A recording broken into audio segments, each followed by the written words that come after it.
पीले दांत वाली बहू। रंजना कभी ब्रश नहीं करती थी। उसे कितनी बार उसके माँ बाप ने डांटा, लेकिन उसका कोई असर उस पर होता ही नहीं था, जिस कारण से उसके दांत पीले पीले हो जाते हैं। शादी के बाद। अरे बहू, वैसे तो तुझ में कोई कमी नहीं है, पर तेरे दांत इतने पीले कैसे हैं बेटा? कैसे मतलब? कोई सर्जरी थोड़ी ना कराइए। वो तो क्या नाम, मैं ब्रश नहीं करती थी तो पीले हो गए। अब क्या करूं? आप कहें तो लाल करवा लूं या फिर काले? यार ये क्या है, क्यों माँ से लड़ रही हो? लड़ रही हूँ? अरे मैं लड़ रही हूँ या ये बोल रही है कि दांत पीले हैं, पीले। अरे तपस्या थोड़ी ना की है इन्हें पीले करने के लिए। बकायदा ब्रश नहीं किया है 20 साल तक, तब जाकर। छी, कैसी बात कर रही हो? ये उस वक्त तो पीले नहीं थे जब हम लोग तुम्हें देखने आए थे। अरे तब साफ करवा लिया होगा डेंटिस्ट के पास जाकर। अब देखो कैसे पीले पीले लग रहे हैं। रंजना सास की तरफ गुस्से से देखती है। फिर शुरू हो गई पीले पीले पीले। अरे पीले तो तब भी थे जब मेरे हाथ का रसगुल्ला उड़ा उड़ा कर खा रही थी और बोल रही थी, लड़की नहीं गुणों का खजाना दे रहे भाई साहब आप। खैर, अब वो लोग करते भी तो क्या करते, पीले दांत वाली बहू पल्ले पड़ी थी तो झेलना तो था ही। एक दिन कीर्तन में रंजना गाना गा रही थी। अरे कमला बहन, माँ का द्वार है, यहाँ तो सब शुद्ध होकर आते हैं, फिर अपनी बहू को ब्रश भी नहीं करवाती तुम। दूर से पीले पीले दांत भक्ति में बाधा उत्पन्न कर रहे हैं। अरे कोई 2 साल की बच्ची थोड़ी ना लेकर आई हूँ मैं बहू बनाकर। अच्छी खासी लड़की है, अरे कैसे करवाऊं ब्रश? ये तो उसे खुद करना चाहिए ना।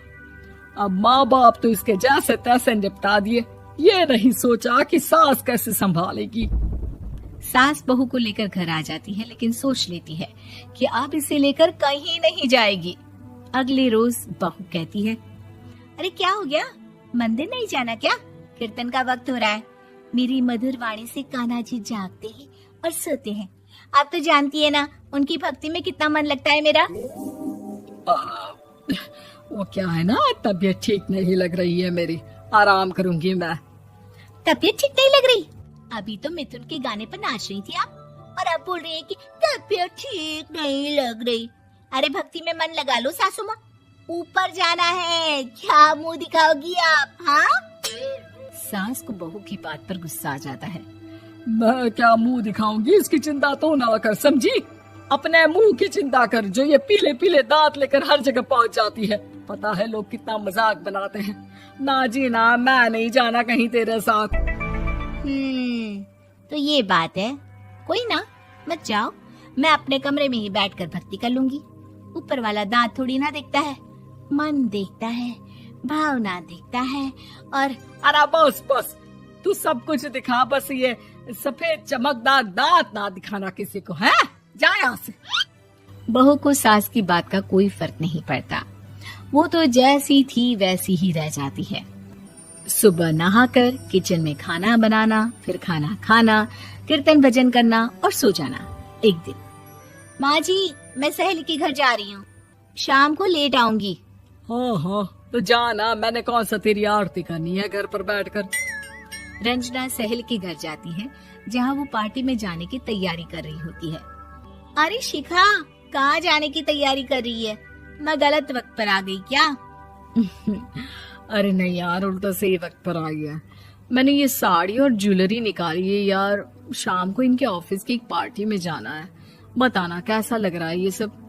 नहीं यार, इस ड्रेस के साथ तो वो वाली ज्वेलरी अच्छी लगेगी।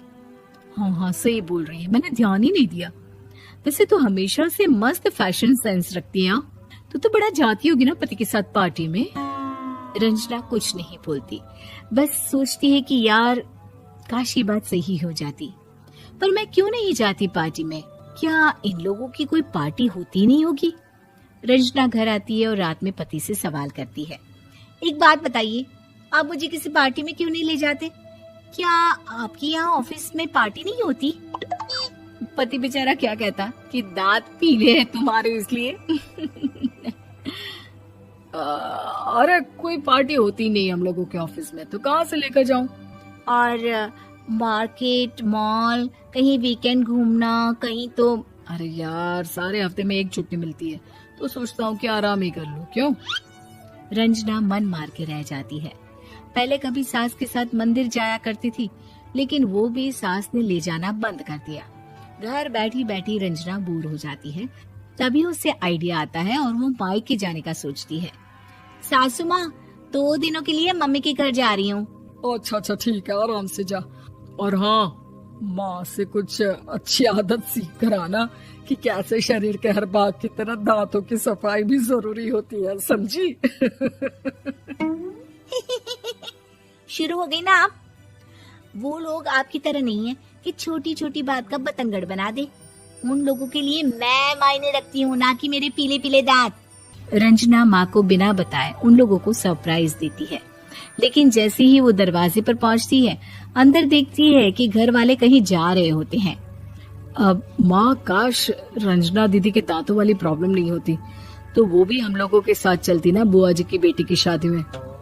हाँ बेटा, लेकिन अब उसे कौन समझाए कि उसको उसके पीले दांत नहीं दिखते, लेकिन उसके आसपास के लोगों को कितना एम्बैरेसिंग फील कराते हैं।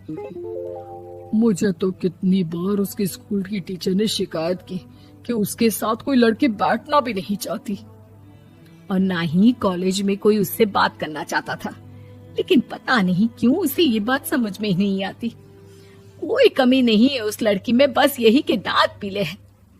वो तो भला हो जीजा जी और उनकी माँ का, जो दीदी को जैसी है वैसे ही रखा हुआ है। रंजना को अपने घर वालों की बात सुनकर बहुत दुख होता है।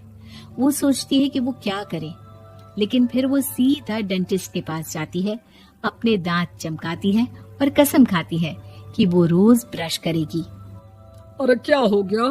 तुम तो 2 दिनों के लिए गई थी ना, पर कोई ना, अच्छा है, चलो आ गई तो। रंजना सास के सामने आकर खड़ी हो जाती है और पूरी स्माइल करती है, उसके चमकदार दांतों को दिखाती हुई। हैं? चले मंदिर?